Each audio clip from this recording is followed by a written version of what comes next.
Next tonight, we look at the Islamic militant organization Hamas, which claimed responsibility for yesterday's bomb blast on a bus in Tel Aviv that killed more than 20 people.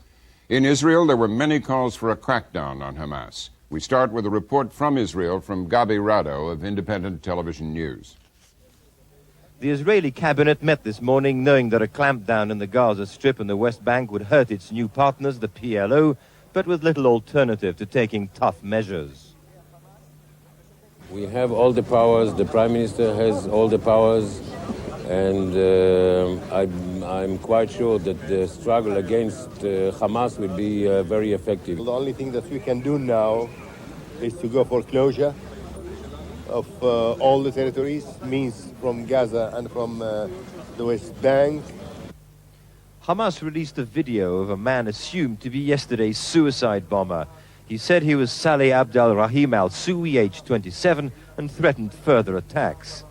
Though some doubt was cast on whether he was the right man, the Israeli Defense Forces appear to believe he bore some guilt as they prepared to bulldoze his family's home on the West Bank this evening. As well as stepping up punitive measures against anyone suspected of involvement with Hamas, Israeli forces increased security in all areas under their control.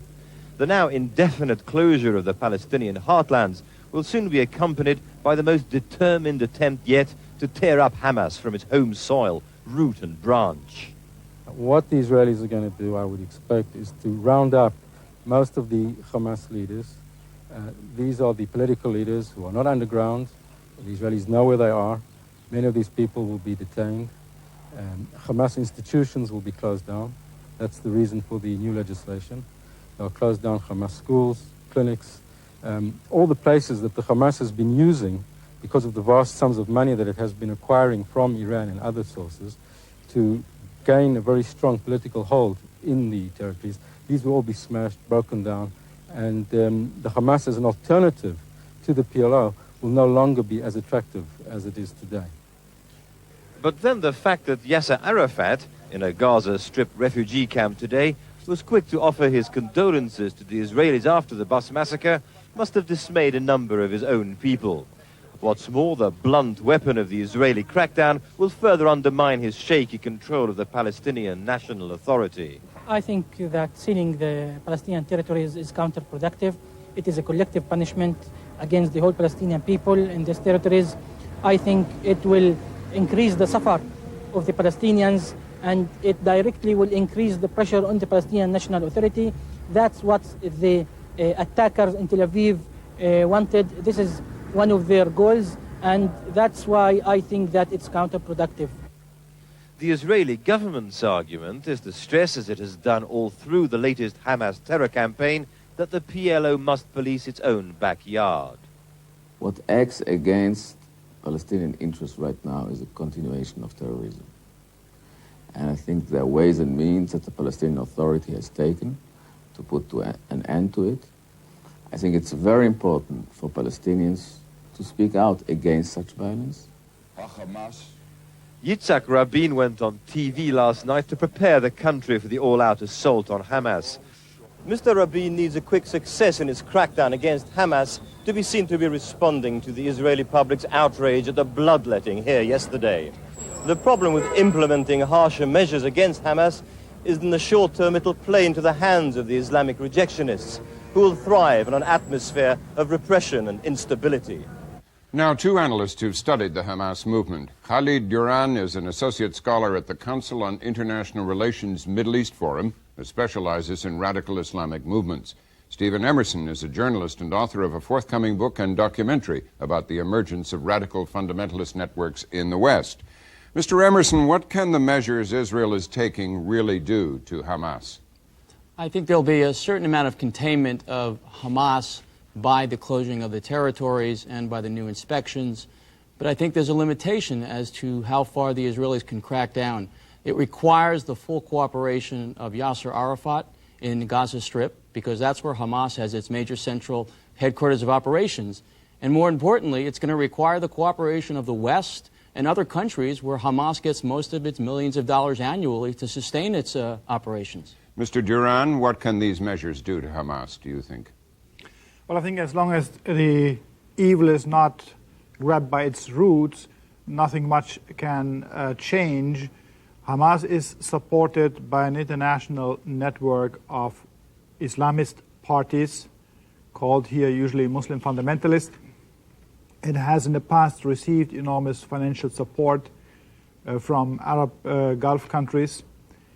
Some of that still continues, perhaps not through governments, but through private sources, funding by millionaires from the oil-rich Arab countries. And it has also the support of Iran, that has recently very clearly decided to take Hamas as its partner among the Palestinians.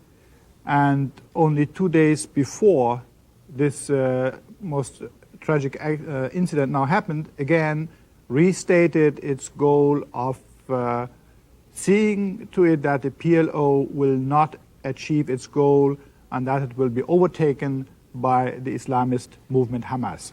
Mr. Duran, an Israeli security official is quoted by the Associated Press today as saying that although Hamas has thousands of supporters, there are only about 50 actual terrorists, and they operate in cells of 1 or 2, very difficult to penetrate. The people who actually do the bombing or the terrorist attacks.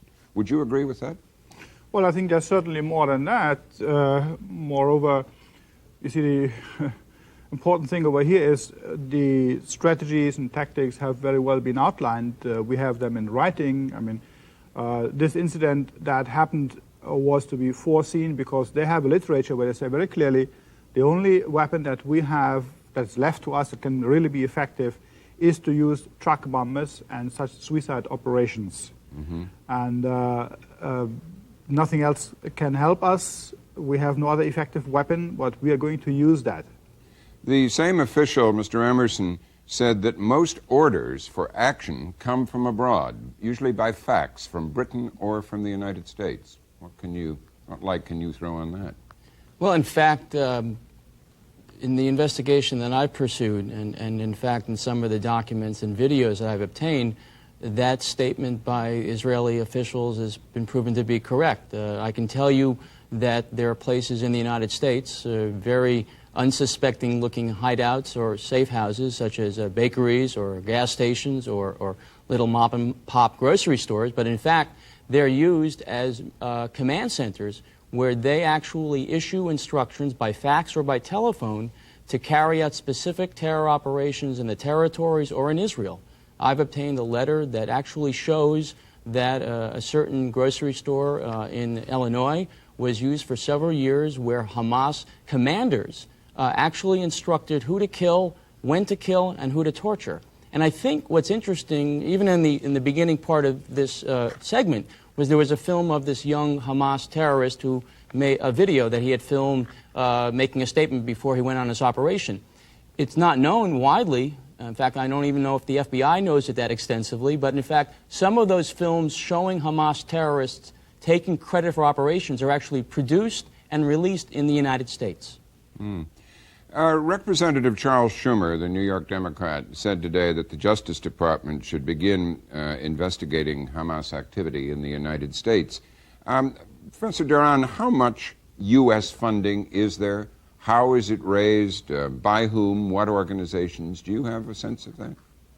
Well, we always have to keep in mind that Hamas is not just Hamas by itself. It's not alone.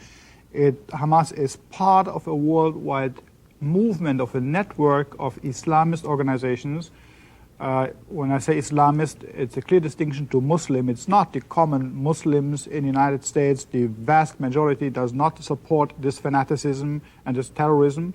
But nevertheless, the network that they can fall back upon is fairly large, and people from all kinds of national origin contributing to it.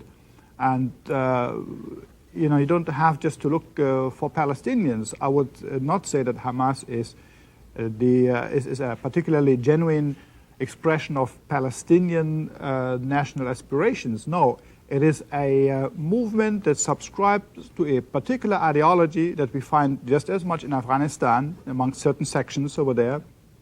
We find it particularly in Sudan, and Sudan is one of the countries that is very actively supporting Hamas activities. Can you summarize that ideology very clearly and distinguish it from regular Muslim religious observance? Well, see, every Muslim believes that his religion is not just a creed or a faith or an ethic, that's also politics, in the sense that whenever you act politically, you are supposed to take your religious ethics into politics. That's one thing. But this new ideology, Islamism, means that Islam is first and foremost a political ideology, and the religion second, and that there has to be a state, a transnational state, and that state has to be an ideological state, not a state of Muslims, because a Muslim can be a cultural Muslim, he can be less pious and not pious at all, he may even be an atheist but of Muslim parents on, or he may be of a very special type of religiosity. That is not important to them. What they want is people who follow a party line. It's an ideological state that in many ways you may call totalitarianism. The European totalitarianism of the 1940s now expressing itself in a regional version in the world of Islam. But very dangerous, because in the meantime we have large minority communities in the United States, in Latin America, in Western Europe, and these are being infiltrated against their will by emissaries of these movements. And their Hamas is certainly these days, I would say, the leading factor, the most active one. Did you mean to suggest by minority communities that they're infiltrating the black Muslim movement in this country? Is that what you meant by that? Absolutely, although I would say the African-American Muslim community in its mainstream version is very much alert to these kind of tendencies, and they are used to all kinds of attempts at infiltrating them. They're very independent and they follow their own course.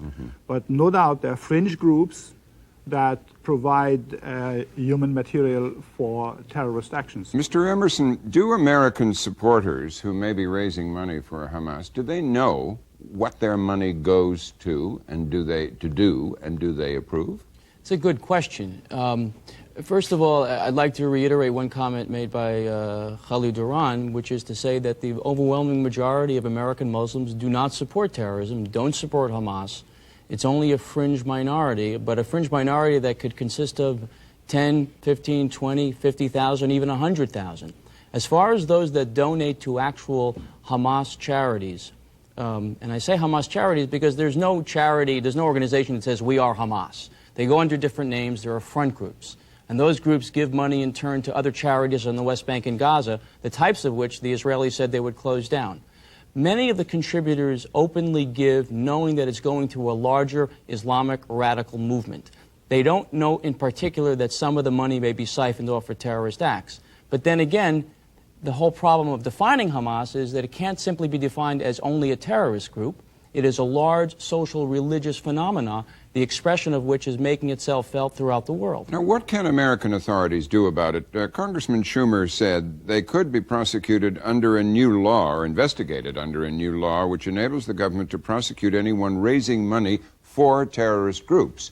Now, is that an effective weapon, do you think, against this? I think it's going to provide some effective weapons for the FBI. Let me give you an example of where the FBI has been hamstrung.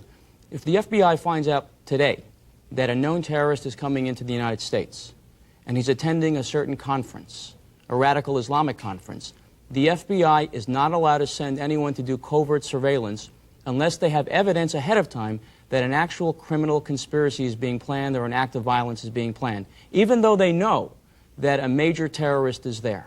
Now, this legislation might provide them with some legal mechanism to send someone undercover. It also will provide them with a legal hook to look at this many groups that operate in the United States under tax-exempt status and under cover of front organizations that openly proclaim their support of radical movements but still say they're only involved in providing charities. Just to conclude this, Professor Duran, if Israel and the PLO succeeded, despite Hamas, in their peace process, will the brighter hopes and economic progress kill the appeal of Hamas, say in the Gaza Strip, for example? I would say certainly so, but I doubt if this can be achieved because it's a bit late for that, and Hamas has gained a momentum among the Palestinians that makes it very, very difficult for the PLO Israeli peace effort to succeed. So you're pessimistic about that, are you? I'm rather pessimistic because I expect more such things to happen. As I say, I see very much attempts by other, outside forces like Iran and Sudan behind that. They use this issue, the Palestine issue, to further their own causes. They want to exert pressure on the United States, and this is one way. Excuse me interrupting, but we're just getting close to our time. Even if the Israelis were able to make a deal with Syria now, that would still leave you pessimistic about suppressing Hamas and making it work? Syria, right, would be one factor less, but you then still have the Iranian factor. And there's also the Sudanese factor, and there's also the factor that in the larger Islamic fundamentalist movement in Egypt and in Jordan, it's the middle class and upper class that supports it, the engineers, the doctors, the lawyers. Even in the United States, much of the support for Hamas comes from middle class fringe. And that means that the allure of Hamas and that ideology is purely one of ideology and not economically based. Well, thank you both very much. I'm afraid we have to leave it there now, but thank you both. The Hamas problem. We begin with some background narrated by Tom Bearden. A week of bloodshed that killed at least 47 Palestinians and Israelis ended with U.S. officials focusing blame on Palestinian militant groups, particularly the largest, Hamas. The organization has claimed credit for numerous suicide bombings in the last 2 years, including Wednesday's bus blast in Jerusalem. It killed 17 Israelis. Today, Secretary of State Colin Powell said terror is at the root of recent unrest in the Mideast. And if the terror goes down, then the response to terror will no longer be required. So we have to get moving, bring the terror down. All of our efforts are focused on Hamas and persuading Hamas and Islamic Jihad and other terror organizations that this is the time to abandon terror. The latest attacks and counterattacks began Tuesday when Israeli helicopter gunships tried and failed to kill Hamas leader Abdelaziz al-Rantisi in the Gaza Strip.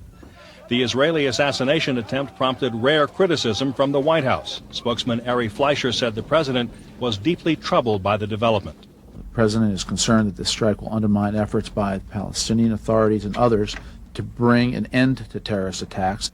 U.S. officials made no mention of Israel the next day when the Palestinian bus blast preceded another set of Israeli helicopter strikes. In all, this week's aerial attacks, including today's, have killed 6 Hamas leaders and at least 13 Palestinian civilians. On Wednesday, President Bush urged groups that fund Hamas to cut off support. And his spokesman said yesterday that the issue is not Israel, the issue is not the Palestinian Authority, the issue is Hamas. The surge in violence has brought renewed threats from both sides. Hamas spiritual leader Sheikh Ahmed Yassin announced Tuesday his group would target each person in Israel, including civilians. And a spokesman warned foreigners to leave the region to ensure their safety. Because Israel opened the fire for everybody, I think it is worthy to consider eye for eye, nose for nose, leader for leader, and civilian for civilian. Meanwhile, Israeli leaders have said they've decided to target the top Hamas leadership, even political leaders like Sheikh Yassin, even though he's not part of the group's military wing. Hamas now has specifically threatened our women and children. It is the first terrorist organization to do so. We will do whatever it takes for them not to be able to carry out their activity. Yesterday, Israeli Prime Minister Ariel Sharon said he would wage war on Hamas until the bitter end. Margaret Warner takes it from there. For more on Hamas and what it would take to rein it in, we turn to Rashid Khalidi, a professor of Middle East history and director of the Center for International Studies at the University of Chicago, and Matthew Levitt, a former Middle East counterterrorism analyst at the FBI. He's now a senior fellow at the Washington Institute for Near East Policy. Welcome to you both. Thanks for joining us. Professor Khalidi, tell us about what Hamas is and how it began back in '87, wasn't it? That's correct. Hamas developed out of the Muslim Brotherhood, which for about 2 decades had operated under the Israeli occupation in a very quiescent manner. It did not resist the occupation. It, in fact, was seen by the Israelis as a force which could be used and was used against the PLO. In 1987, it began as a resistance movement against occupation, and it was one of the main forces in the first Intifada from 1987 onwards. Its objective is an Islamic Palestine. That's its charter, which means the elimination of Israel. And it has used a variety of means to do that, including most recently attacks on Israeli civilians. It is an organization which has consistently gotten support of about 10% of Palestinians, and that number goes up and down. Recently it's been much greater than that. And it has a mass base partly because of the extensive network of social services it offers, as well as the fact that it poses as the most vigorous defender of the Palestinians and the partisan of resistance against occupation and settlement. What would you add to that, Matt Levitt, in terms of its roots? For instance, the Financial Times today called Hamas Israel's own Frankenstein monster. Was Israel involved in nurturing Hamas? Hamas would be today what it is, whether or not Israel supported it at its inception. It's true that Israel used it as a counterweight against the secular nationalist Palestinian groups of the PLO, which at the time were presenting the prominent terrorist threat. The Muslim Brotherhood at the time, as Professor Khalidi said, was not engaging in acts of terrorism. And it was playing one party, which was at the time a more peaceful party. The fact is that today Hamas is indeed a very violent organization, and both its political and social welfare wings, while engaging in other activities as well, support those terrorist activities. And it has never accepted the legitimacy of the State of Israel.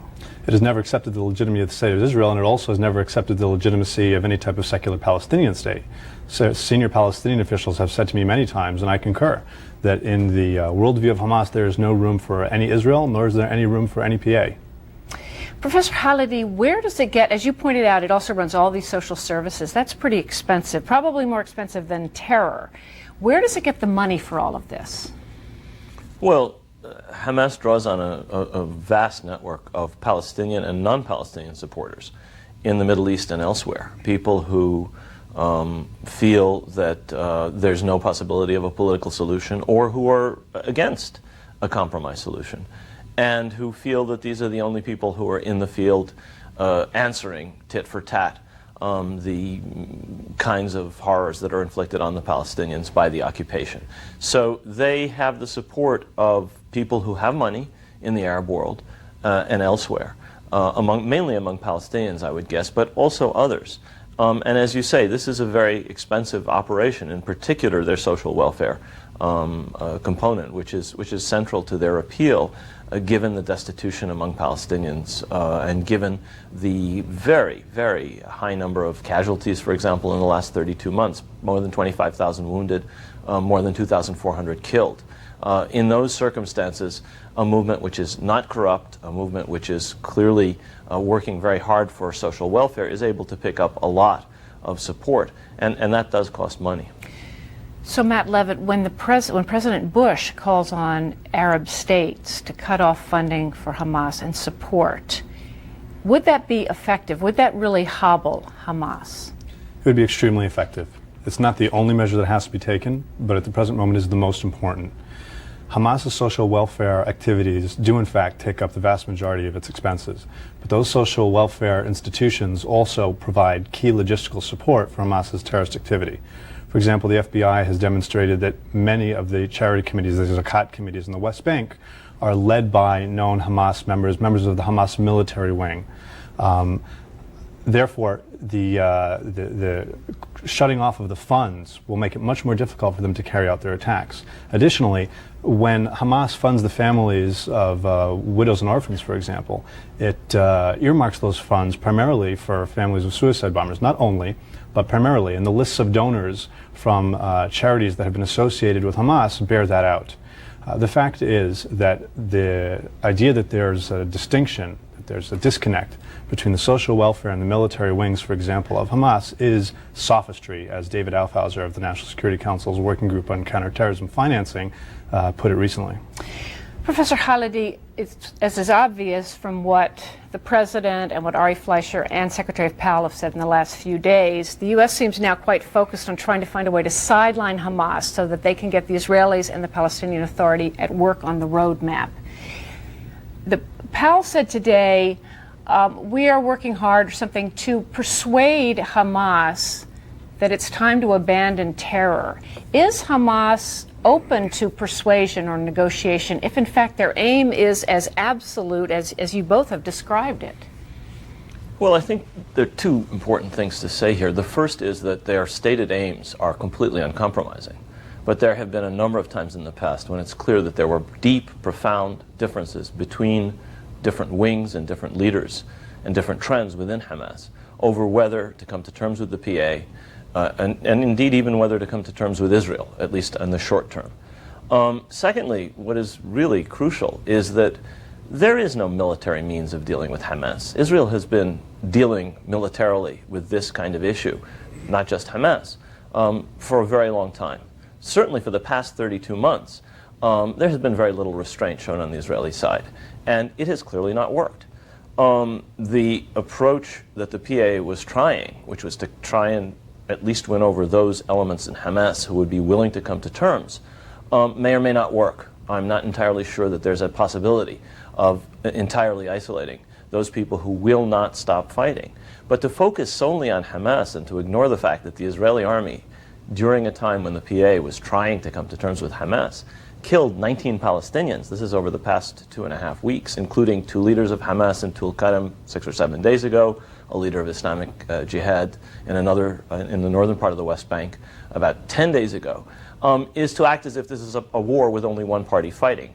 The Israeli army and Hamas are both committed to a military solution to this problem. If the United States wants to resolve it, it has to stop both of the parties that are committed to a military solution, and I would suggest that the occupying power, which has killed 3 times as many Palestinians as Hamas and its allies, is someplace they ought to be focusing, not just on Hamas. Now, Matt Levitt, the Israeli government confirmed essentially these stories that have been running, that they, in fact, have decided to target the top Hamas political leadership, not just the military fighters. What will that accomplish? Well, senior U.S. government officials have said the problem is Hamas, and I agree. What the Israelis are saying is that they're going to target the leadership of Hamas. What I understand is not necessarily any political leader, but political leaders that have been tied to acts of terrorism. Now, whether or not that's going to be successful, I don't think it will be in its entirety. It is true that if you eliminate key members of terrorist infrastructures, you can do great harm to their ability to conduct attacks, as Israel did, for example, in the case of Palestinian Islamic Jihad in the period before the current Intifada. The whole idea of a ceasefire with Hamas, frankly, I find ridiculous. Hamas has no place for Israel or the PA in its worldview. And it will continue to adhere to that principle. All a ceasefire is going to do is give it time to reconstitute and rearm. There have been 10 different attempts at ceasefires with Hamas. Every single one has been broken. And Professor Khalidi noted the terrible atrocities that have happened on both sides over the past few days. It's a little bit of a chicken and an egg. As it happens, in fact, in this case, the first attack was not by the Israeli army, but by Hamas attack on an Erez checkpoint, at the same time that the Israelis were, to great political cost to them, dismantling illegal outposts. Clearly, there's responsibility on both sides here, but I think that the Israelis are responding to Hamas attacks, and I think if there is a lack of terrorism, there would be a lack of Israeli military activity. Professor Khalidi, Richard Haas, who's Director of Policy Planning at the State Department, was on this program last night, and he suggested a third alternative in which he said there's not a political solution with Hamas, but he also didn't think it was really up to the Israelis, that in fact the Palestinian Authority had to be given the tools it needed to do it. One, do you agree with that? Do you think that the new Palestinian Prime Minister is capable of reining in Hamas in some fashion? Would it require the use of force? Would it trigger a civil war within the Palestinian community if he were to do that? Unless and until the unceasing process of expanding the stranglehold of the occupation is brought to a halt and reversed, and unless the process of expansion of settlement, which is just ongoing daily, is stopped, there is no possibility of the Palestinian Authority doing the slightest anything which will restrain Hamas. Israel can try, Israel will fail. It has failed, it will continue to fail to use purely military means. This is a political problem at base. And for those who are irreconcilable, and they exist on the Palestinian side, on the Israeli side, the point is to isolate them politically. Israel has, in fact, in many of the cases that Mr. Levitt was talking about, been the destabilizing reason for the failure of negotiations with Hamas. Key assassinations, such as the one carried out in Tulkarem a couple of days before the summit of 2 Hamas leaders, were among the things that pushed this thing over the edge. I agree, it is a chicken and egg situation, but I think you have to understand that this is at root a political problem having to do with occupation and settlement, and you have to address that at the same time as you address how you restrain Hamas and how you restrain the Israeli army. Quick final answer from you. Is Mahmoud Abbas capable of doing this if given the right tools, and would it mean a civil war within the Palestinians? Several of his senior security officials have said that they would like to be given an order to crack down on the militants who want to do nothing other than conduct attacks, not the others who are just Islamists. Professor Khalidi keeps referring to occupation, and there's no question that Palestinians are suffering. But the fact is that for all of its failures, I think the last attempt at peace at Camp David did get to the bottom line that occupation is not the only issue. One of the many things that had been negotiated was the issue of settlements, and therefore there are Hamas elements in particular who will attack whether occupation is there or not. The Palestinians need to crack down on them. All right, we have to leave it there. Thank you both very much for joining us. Thank you.